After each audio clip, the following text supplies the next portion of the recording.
네, 오늘 신년 첫 주일 예배 가운데 함께 나눌 하나님의 말씀은 전도서 3장 1절부터 15절까지 기록되어 있는 본문의 말씀입니다.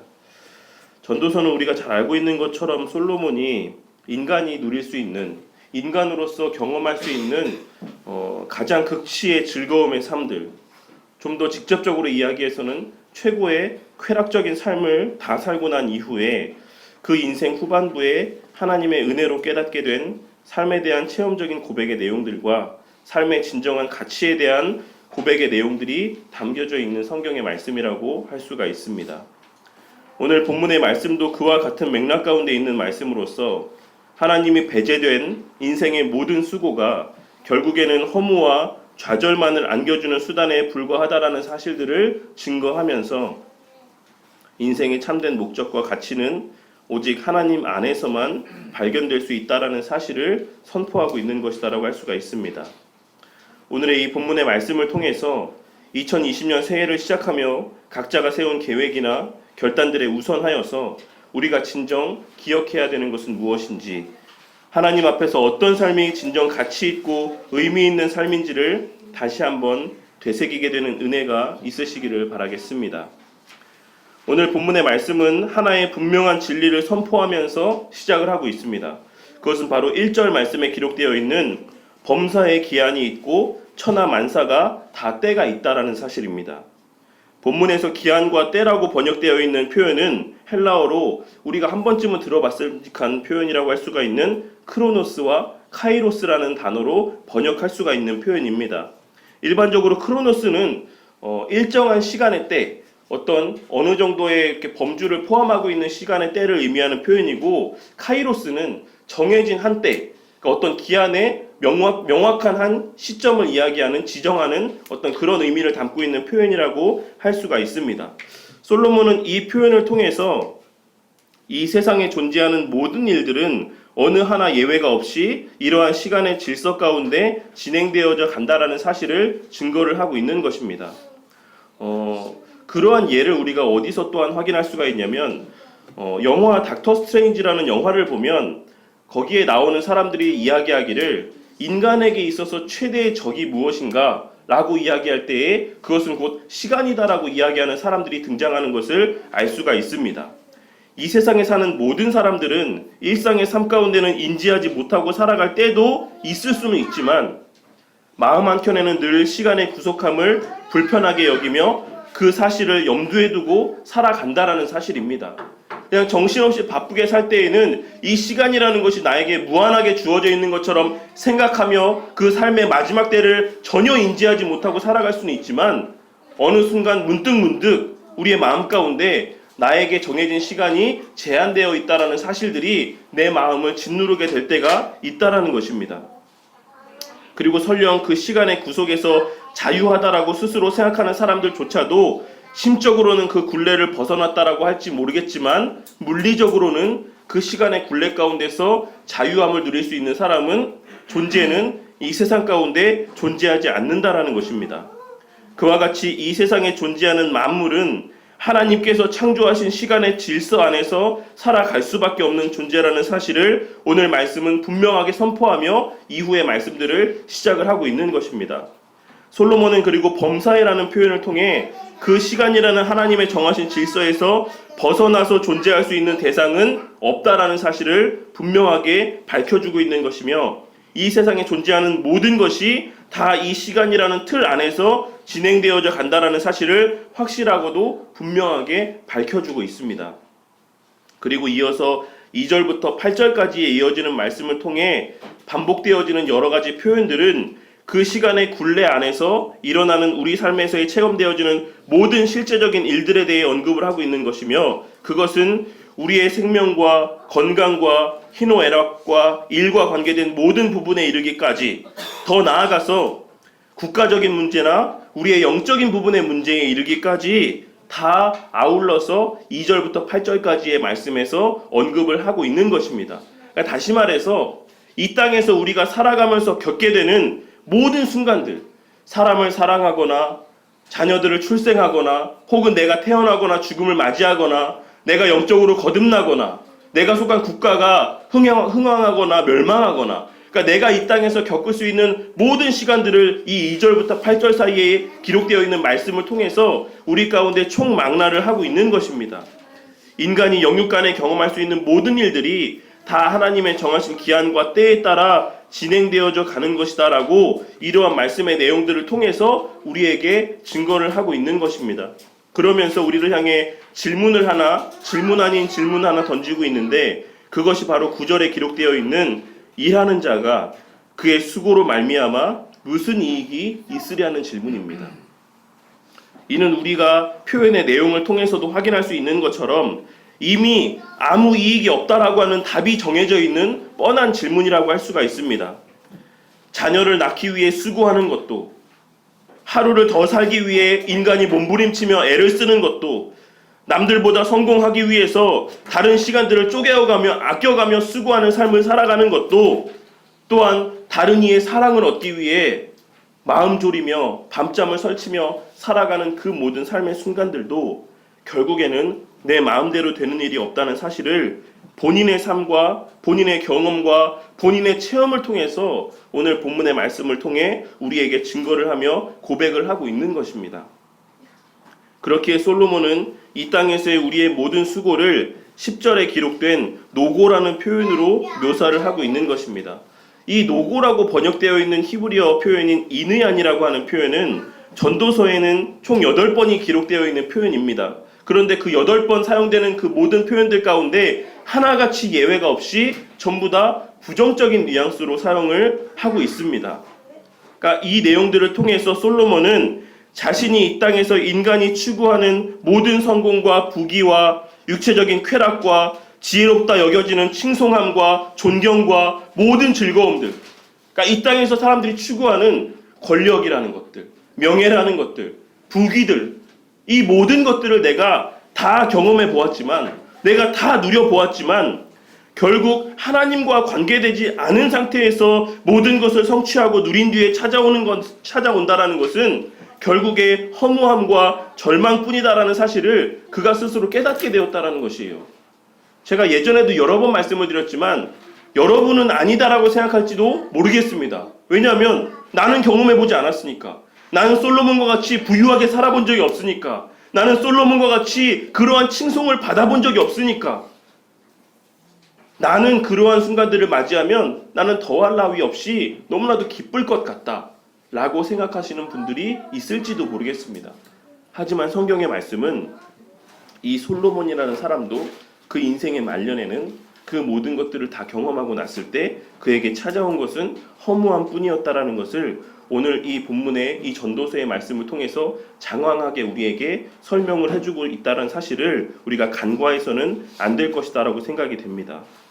이 땅에서 그러한 만족과 유익을 위해서 땀 흘리고 수고하는 삶이 결국에는 무의미하고 무가치한 고생이라는 사실을 깨닫게 될 것이다라는 사실을 이 노고라는 표현을 통해서 우리에게 나타내 보여주고 있는 것입니다. 그런데 솔로몬은 10절의 말씀을 통해서 그 수고를 주신 분이 하나님이시며 그것은 모든 사람에게 공통적으로 예외 없이 주어진 것이며 수고 없이 살아갈 수 있는 사람은 존재하지 않는다라는 사실 또한도 분명하게 밝히고 있습니다. 그것은 왜 그렇습니까? 창세기 3장 17에서 19절 말씀에 아담에게 이르시되 내가 내 아내의 말을 듣고 내가 내게 먹지 말라 한 나무의 열매를 먹었은즉 땅은 너로 말미암아 저주를 받고 너는 내 평생에 수고하여야 그 소산을 먹으리라. 땅이 내게 가시덤불과 엉겅퀴를 낼 것이라. 내가 먹을 것은 밭의 채소인즉 내가 흙으로 돌아갈 때까지 얼굴에 땀을 흘려야 먹을 것을 먹으리니 내가 그것에서 취함을 입었음이라. 너는 흙이니 흙으로 돌아갈 것이니라 하시니라 라고 하는 이 말씀에서 하신 하나님의 말씀이 지금도 여전히 유효하기 때문에 그렇습니다. 아담이 범죄한 이후로 이 땅에서 태어나고 살아가는 모든 사람들은 수고하지 않는 가운데 그 삶을 영위할 수 있는 사람은 존재하지 않는다라는 것입니다. 비록 우리 눈에, 비록 내 눈에는 내 형편에 비추어 봐서 나보다 덜 힘들고 덜 수고하는 사람들이 있을 것만 같이 여겨질지는 모르겠지만 혹은 아무 수고도 하지 않고 살아가는 사람이 있을 것이다라고 생각되어질지 모르겠지만 이 세상에 존재하는 모든 사람들 가운데 아무런 고민과 아무런 수고 없이 살아가는 사람들은 존재하지 않는다라는 것입니다. 심지어는 우스갯소리로 이런 이야기도 있지 않습니까? 숨쉬고 밥 먹는 것조차도 귀찮다, 힘이 든다 라고 이야기하는 사람들도 우리가 주변에서 보게 된다라는 것입니다. 그러니까 그것을 우리는 웃어 넘길 수 있겠지만 실제로 우리에게 아무렇지도 않게 여겨질 만큼의 작은 수고를 하며 살아가는 사람들조차도 그 자신에게 있어서는 그것이 큰 수고로 여겨지며 살아가는 사람들이 분명히 이 세상 가운데 존재하고 있다라는 것입니다. 이 세상의 모든 사람들은 각기 나름의 고민과 수고 가운데 살아가는 것이며 실상은 다른 사람들의 큰 수고와 힘듦보다 내 자신이 지금 겪고 있는 작아 보이는 그러한 힘듦과 수고가 실상은 가장 크게 여겨지는 것이 우리의 인생의, 우리의 삶의 모습이다라는 것을 우리 자신이 결코 부인할 수 없을 것이다라고 생각이 됩니다. 그런데 그러한 희망이 없는 고생뿐인 이 세상의 삶 가운데 있어서 하나님께서는 한 가지 놀라운 은혜를 예비하여 두셨다라는 사실을 본문 11절 말씀이 증거를 하고 있습니다. 그것은 바로 11절 말씀에 기록되어 있는 것처럼 하나님이 모든 것을 지으시되 때를 따라 아름답게 하셨고 또 사람들에게는 영원을 사모하는 마음을 주셨다라는 사실입니다. 그래서 우리는 12절에 기록된 말씀에서와 같이 더 나은 삶을 살아갈 수 있는 은혜의 길이 우리에게 열려지게 되었다라는 것입니다. 그렇다면 본문 말씀에서 솔로몬이 우리를 향하여서 어떤 삶이 가장 가치 있고 의미 있는 삶이라고 이야기를 하고 있습니까? 이것을 두 가지로 나누어서 생각을 해볼 수가 있는데, 첫째로는 하나님 앞에 기뻐하며 살아가는 삶을 살아가는 것이 인간이 누릴 수 있는, 인간이 행할 수 있는 가장 가치 있는 삶이다라고 이야기를 하고 있는 것입니다. 여기서 기쁨이라는 것은 그저 막연한 기쁨을 이야기하는 것이 아니다라는 것을 우리가 반드시 명심해야지만 될 것입니다. 이 기쁨은 1절과 11절에 기록된 말씀이 전제가 되어져 있는 기쁨이라는 사실입니다. 1절에 기록되어 있는 범사의 기한이 있고 천하만사가 다 때가 있다. 그리고 11절에 하나님이 모든 것을 지으시되 때를 따라 아름답게 하셨다 라고 하는 이 두 가지 명제를 마음 가운데 새기는 가운데 기뻐하는 삶을 살아가는 것이야말로 인간이 누릴 수 있는 가장 가치 있는 삶이 된다라는 것입니다. 이것은 기쁨의 근거와 기준을 내게 두지 않는 기쁨을 의미하는 것이다라고 할 수가 있는 것입니다. 이 세상에서 우리가 겪게 되는 모든 일들이 다 하나님의 주권 가운데 있다라는 것을 알고 믿는 가운데 오는 기쁨이며 내 모든 때가 내 좁은 시야와 안목 가운데서는 전혀 기쁘게 보여지지 않고 전혀 좋은 때로 여겨지지 않는 때라고 할지라도 하나님께서 그 모든 일을 그 때에 따라 아름답게 하셨다는 것을 알고 믿고 신뢰하는 데서 오는 기쁨을 누리는 삶을 이야기하는 것입니다. 우리는 이미 이 자리에서 예배드리고 있는 우리 모두는 이미 그런 기쁨을 이미 여러 번 만끽하며 지금의 이 자리까지 살아오고 계시지 않습니까? 이미 살아오는 가운데 너무나도 나에게 힘들다고 여겨졌던 시간들이, 나의 삶 가운데 너무나도 고통스럽다라고 여겨졌던 그 시간들이, 많은 시간들이 흘러서 나의 삶을 돌아보았을 때 그 시간으로 말미암아 나의 지금의 신앙이 있고, 그 시간들로 말미암아 나의 지금의 자리가 있고, 그 시간들을 통해서 나의 지금의 하나님과의 관계가 형성이 되었다라고 고백할 만한 그러한 경험들이 우리 성도님들의 삶 가운데 엄연히 존재하고 있지 않으십니까? 그래서 우리는 지금 이 순간이, 지금 내가 살아가고 있는, 내가 경험하고 있는 지금 이 때가 힘들어도 그것이 내 눈에 보여지기에는, 세상의 기준으로 판단할 때에는 세상 사람들이 다 그때가 좋지 않은 때라고 이야기할 때를 살아가고 있다라고 할지라도 이 하나님의 말씀을 신뢰하며 내게 경험케 하신 그러한 체험들을 근거로 말미암아 나는 기뻐할 수가 있는 것입니다. 다른 사람들이 다 그렇게 이야기할지라도 하나님의 말씀이 그러하고 내가 체험한 삶의 경험들이 그러하기 때문에 나는 지금의 이 순간도 먼 훗날에 나에게 유익이 되는 시간들로 하나님께서 삼아두실 때가 있을 것이다라고 감히 확신할 수가 있다는 것입니다. 그렇게 그 진리를 체험했던 솔로몬은 이와 같은 고백을 기록하고 있는 것이며 우리 또한 그 진리를 신뢰하며 기뻐할 수가 있다는 것입니다. 그리고 그러한 범사에 감사하며 기뻐하는 삶이야말로 하나님의 절대 주권을 인정하는 자들에게서만 표출이 되고 증거될 수 있는 것이기 때문에 그러한 삶이야말로 그러한 맥락에서 인간이 누릴 수 있는 최고의 가치 있는 삶이 된다라는 것을 오늘 말씀이 증거를 하고 있는 것입니다. 그런 면에서 반면에 어떤 삶이 가장 그러면 무익하고 무가치한 삶이 되겠습니까? 제가 늘 말씀을 드리는 것처럼 낙심하고 절망하고 낙담하고 불안해하고 염려하는 삶을 살아가는 것, 하나님의 절대 주권을 신뢰하지 못하는 삶이기에 그 삶의 모습이 어떠하든지 간에 그러한 삶은 하나님 앞에서 무익하고 무가치한 삶이 된다라는 것 또한도 명심하고 깨닫는 우리 성도님들이 되시기를 바라겠습니다. 둘째로는 선을 행하며 살아가는 것이다라고 증거를 하고 있습니다. 여기서 말하는 선 또한도 일반적으로 우리가 알고 있는 도덕적이고 윤리적인 개념의 선과는 조금 다른 의미라고 할 수가 있을 것입니다. 여기서 말하는 선은 일반적인 윤리 도덕적인 선의 개념보다 더 확장되어져 있는 더 넓은 의미의 개념으로서 하나님을 사랑하는 가운데에 그 사랑으로 말미암아 다른 사람들을, 다른 이웃들을 사랑하며 나타내는 섬김과 선한 일들을 의미한다라고 할 수가 있습니다. 이웃을 사랑하며 그들을 위하는 선한 일들을 하되 그 선한 일의 동기가 하나님에 대한 사랑이 발원지가 되어서 나타나는 선한 행실들을 의미하고 있는 것입니다. 다시 말해서 내 이웃이 하나님의 사랑하시는 자이기 때문에, 내가 이웃을 사랑하는 이유가 그 이웃이 하나님의 형상이기 때문에, 하나님께서 귀히 여기시는 자이기 때문에, 하나님께서 나의 형제 자매로 삼아주신 자이기 때문에 우리가 그들을 사랑하며 섬기며 선한 행실들을 나타내 보이는 것, 그러한 선한 행실들을 이 본문 말씀이 이야기하고 있는 선의 의미 가운데 의미하고 있는 바라고 할 수가 있는 것입니다. 내가 하나님의 형상이기 때문에 우리가 내 몸을 귀하게 여기고 잘 돌보고 가꾸어야 되는 것처럼 똑같이 내 이웃의 삶도 내 삶과 같이 하나님의 형상으로 지음받은 자의 삶이기 때문에 우리가 귀하게 여기고 그 삶을 보존하기 위해서 애쓰고 수고하는 삶을 나타내 보여야지만 되는 것이 바른 성경적 의미의 선을 행하는 의미가 된다라는 사실입니다. 그리고 그러한 마음으로 선을 행하며 살아가는 것이 진정 가치 있고 의미 있는 삶이라고 오늘 본문 말씀은 우리에게 증거를 하고 있는 것입니다.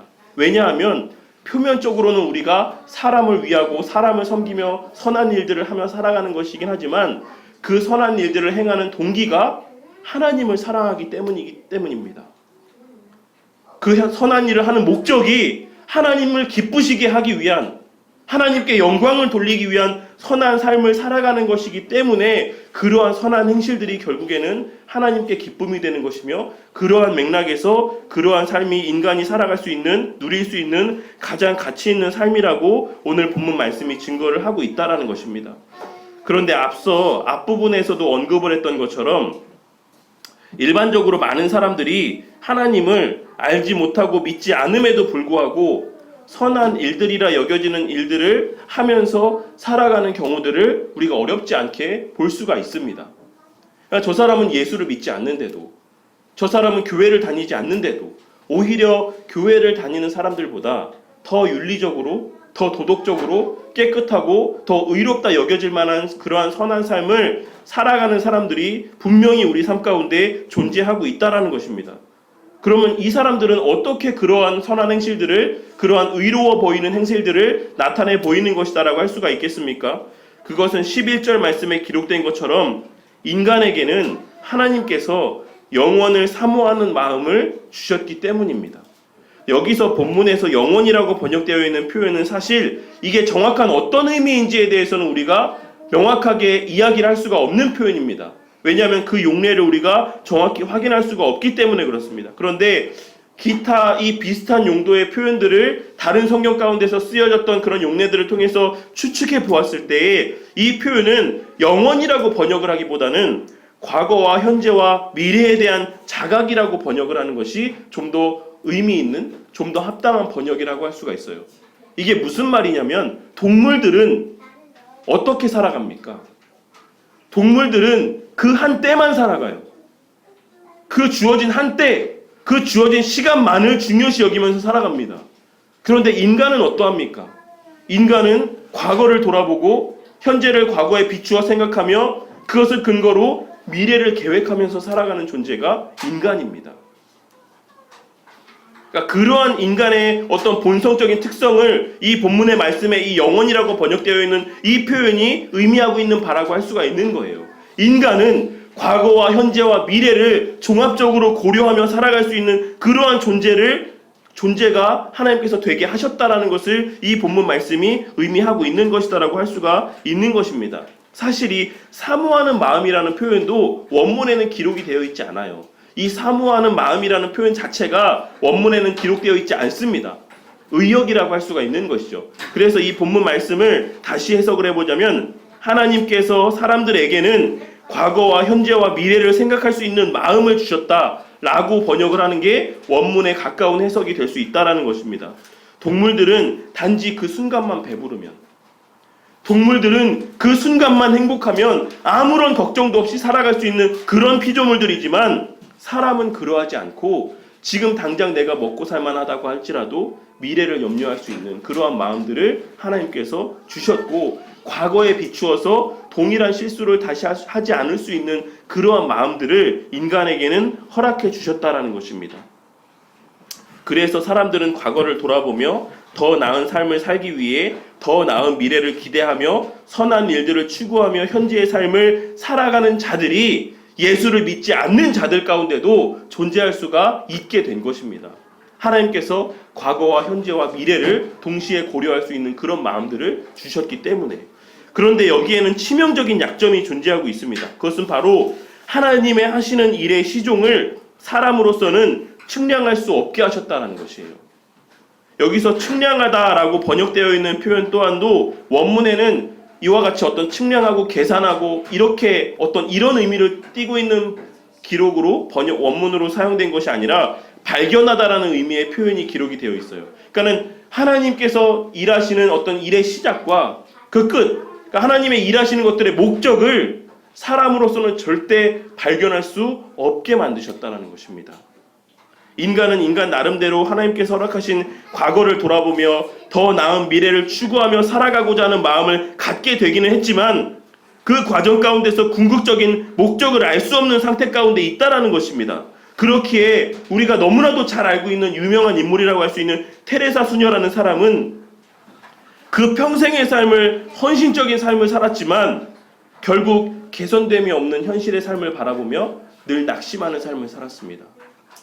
내가 이렇게 수고하고 내가 이렇게 헌신적인 삶을 살아가고 내가 이렇게 열악한 환경에 있는 사람들을 도와주기 위해서 애쓰고 몸부림치며 살아가는데 그러한 사람들이 더 늘어가며 그 상황이 전혀 변하지 않는 모습들을 바라보며 그녀는 고백하기를 하나님께서 나와 함께 하시지 않는 것 같다.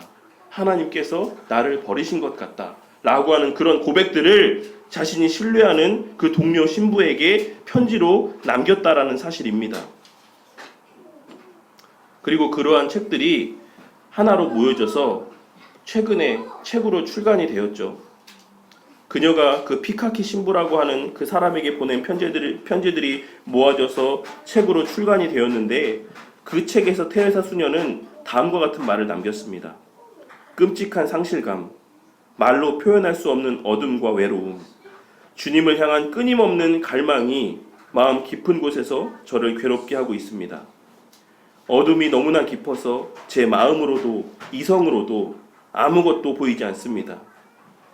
제 영혼 안에 주님이 계셔야 될 자리는 아무도 없습니다. 라고 이렇게 고백을 했다라고 합니다.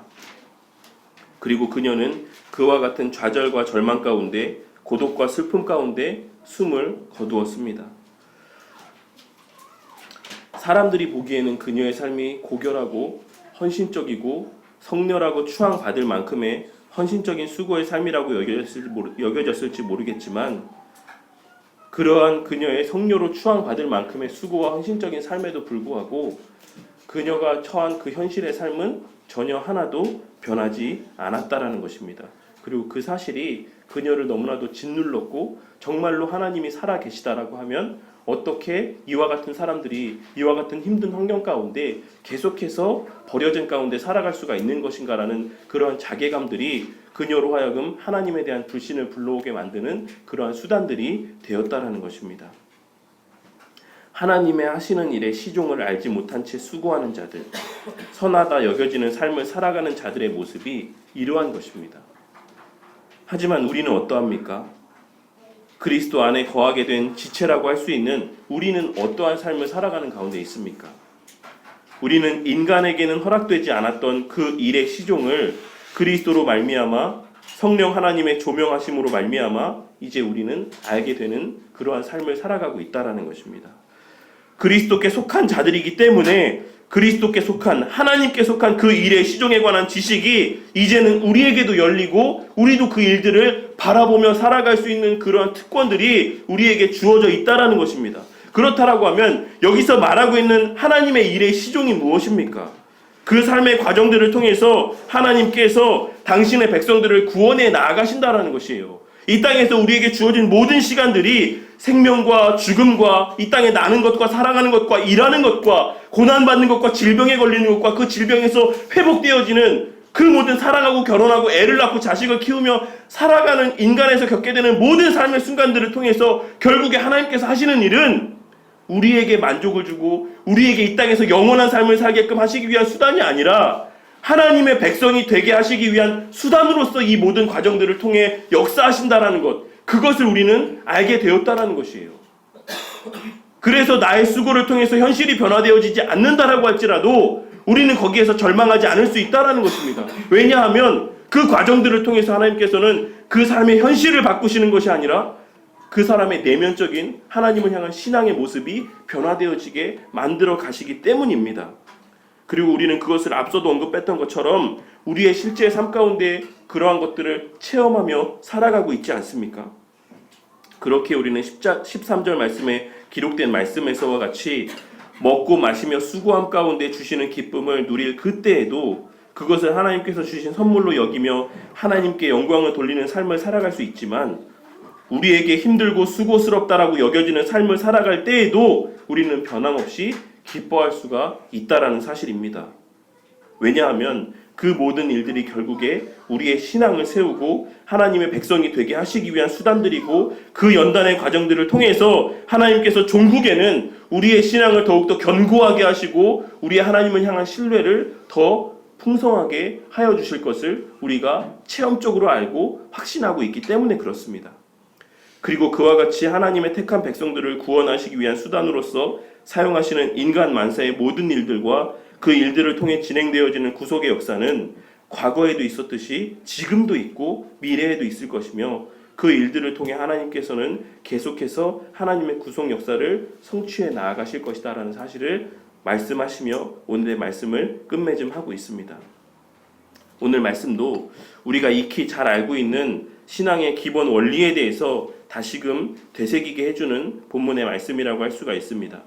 우리가 예수 믿기 전에 우리가 신앙의 삶을 살기 이전에는 우리 마음 가운데 도대체 왜 내 삶 가운데 이러한 힘든 일이 있는지 이해하지 못할 때가 너무나도 많이 있었을 것이다 라고 생각이 됩니다. 왜 나만 이렇게 고생스러운 일들을 겪게 되는 것인지, 왜 나만 이렇게 불행한 일들을 겪게 되는 것인지, 왜 나만 이렇게 남들은 그렇게 살지 않는데 왜 나에게만 이러한 원치 않는 일들이 생기는지 이해하지 못하며 불평하며 불만하며 그렇게 살아가는 삶을 살았을 것이다라고 생각이 됩니다. 그리고 지금 이 순간에도 혹 그런 마음을 갖고 살아가고 계시는 분이 있을 수도 있을 것이며 혹은 왜 우리 주변 가운데 이렇게 불쌍한 사람들이 많은지를 안타까워하며 살아가시는 분들도 있을 것이다라고 생각이 됩니다.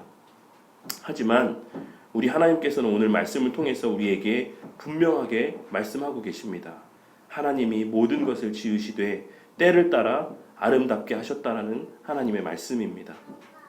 내가 하나님의 자녀임이 분명하다라고 한다면 지금의 나에 보내는 이 고난의 시간들, 고통의 시간들은 분명 그 기한이 정해져 있는 것이고 그 기한이 다 되어서 하나님의 정하신 때가 되었을 때에 신앙의 열매로 열매 맺게 될 것이며 영적인 은혜와 복으로 내 삶 가운데 충만하게 임하게 될 것입니다. 반면에 오늘의 말씀은 우리의 교만을 경고하는 말씀이기도 합니다. 무슨 말씀이냐면 혹 내가 지금 너무나도 행복한 시간을 보내고 있는 것만 같이 소위 잘 나가고 있는 것만 같이 여겨지는 분들이 있다라고 한다면 그분들 또한도 오늘의 말씀을 명심하고 교만의 죄에 빠지지를 마시기를 바라겠습니다. 왜냐하면 범사에는 다 기한이 있기 때문에 그렇습니다. 내가 영원토록 이 형통한 삶의 순간들 가운데, 내가 영원토록 남이 부러워할 만한 삶의 지경들 가운데 살게 된다라는 보장은 그 어디에도 없다라는 것입니다. 그렇기에 우리는 평안할 때 하나님 앞에 감사하며, 고난받을 때 자신의 신앙의 삶을 돌아보며 언제나 하나님 앞에 겸손한 신앙의 삶을 살아야지만 된다라는 사실입니다. 우리 성도님들은 말씀과 역사 가운데 계시되어 있는 하나님의 구원의 역사를 늘 주목해 바라보시고 마음 가운데 새기시며 그저 매 순간 가운데 우리를 돌보시는, 인도하시는 하나님만을 신뢰하며 수고함 가운데 그 낙을 누리게 하시는 평안의 때에는 그 때를 선물로 알고 기뻐하시며, 고난 가운데 있게 하실 때에는 자신의 신앙을 돌아보며 하나님께서 아름답게 열매 맺게 하실 그 때를 사모하며 기뻐하시는 삶을 살아가는 우리 성도님들이 되시기를 바라겠습니다. 그리고 혹 내 주변 가운데에 너무나도 열악한 환경들 가운데, 안타까운 환경들 가운데 놓여있는 사람들을 바라보게 되신다라고 하면 그들을 물론 물질적으로 우리의 헌신과 수고를 통해 섬겨야 되는 것도 맞지만, 그것보다 그들의 영혼을 위해서 하나님 앞에 기도하는, 또 그들에게 복음을 증거하는 그러한 삶을 살아가시는 우리 성도님들이 되시기를 바라겠습니다. 그것이야말로 그들로 하여금 하나님의 살아계심을 인지함을 통해 우리가 누리고 있는 이 기쁨을 그들도 누리게 만들어주는 최고의 선한 행위이며 그들을 위하는 사랑의 행위가 된다는 것을 꼭 깨닫는 우리 성도님들이 되시기를 바라겠습니다. 인간의 삶의 행복이라는 것이 결코 물질의 많고 적음에 있지 않다라는 것을 우리 성도님들이 잘 알고 있으시지 않습니까? 우리의 외형적인 형편에 따라서 우리의 행복이 좌지우지 되지 않는다라는 것을 우리 성도님들 너무나도 잘 알고 있지 않으십니까? 우리의 행복이라는 것은 오직 하나님을 신뢰하며 하나님 안에 거할 때에만 가능한 것이다라는 것을 꼭 깨닫고 잊지 말고 살아가시기를 바라겠습니다. 내게 주어진 삶의 자리에서 나에게 허락하신 환경과 수단들을 통해 언제나 하나님을 사랑하며 내 이웃을 사랑하고 섬기며 하나님의 구속 역사를 신뢰하며 살아가는 이러한 삶을 살아가는 것이야말로 우리가 인간으로서 살아갈 수 있게 되는 최고의 가치 있는 삶이라는 것을 꼭 기억하시며, 올 한 해 우리 성도님들이 어떤 계획들을 세우셨든지 간에 오늘의 말씀에 비추어 그 계획들을 다시 한번 생각을 해보시며, 날 때도 죽을 때도, 사랑할 때도 미워할 때도, 죽일 때도 치료하실 때에도 늘 한결같이 기뻐하며 선을 행하며 살아가시는 올 2020년 한 해가 되심을 통해서 과거에 우리 믿음의 선배들을 구원하셨던 그 하나님의 구속 역사 가운데 우리 성도님들의 선한 섬김이 축복의 통로로서 귀하게 쓰임받는 그 축복의 한 해가 되시기를 주님의 이름으로 간절히 축원합니다.